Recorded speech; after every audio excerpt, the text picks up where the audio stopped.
Welcome friends to this video. We're going to be learning how to draw the sternocleidomastoid muscle, which is the neck muscle in the anterior view.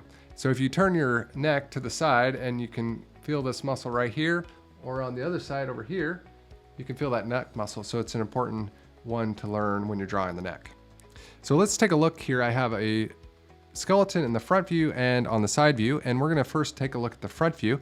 Now I have other tutorials on learning how to draw the skull and the shoulders and the ribs and the spine. So I'll link those in the description if you need help with the proportions.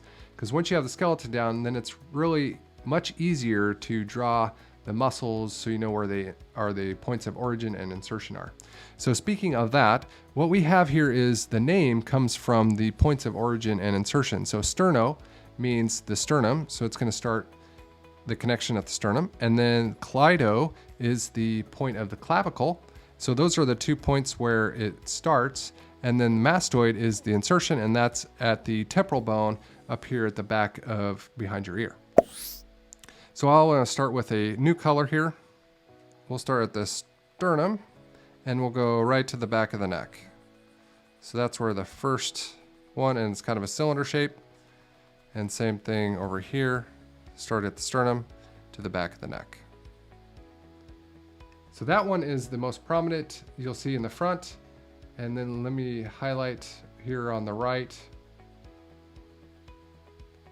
The other muscle here is the cleido, and I'll change colors here.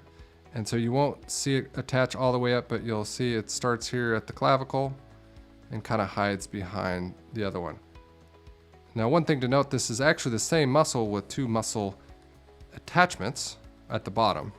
So once we turn it over to the side view, you can see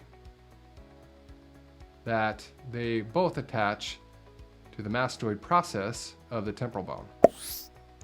So let's go ahead and draw that now. So we're going to switch back to the sterno right here connection. And it's going to go right here where the cranium is. So here, right here is the bottom of the nose. It's going to attach there and then come down to the sternum. And it's going to be a little bit thicker here and then kind of get a little bit thinner as it attaches to the sternum. And then we'll switch back and do the other portion that's connected to the clavicle. And it's only going to go about halfway up the neck and attach to the clavicle there. Now, one more thing to cover, and that is the movement. So the sternocleidomastoid will have a few different movements. The first movement is it will tilt your neck from side to side with some help of the trapezius in the back. It will also twist your head from side to side, from this direction to this direction, and it'll also pull the neck or the head downward. Trapezius will pull it backwards. So that covers everything for the sternocleidomastoid. Stay tuned for outtakes if I have time to put those. And as always, if you have any video suggestions, please leave those in the comments. And don't forget to subscribe so you don't miss out on any of the upcoming tutorials as I work my way through anatomy. I'm excited to share with those, and I can't wait to see you in the next video. So long.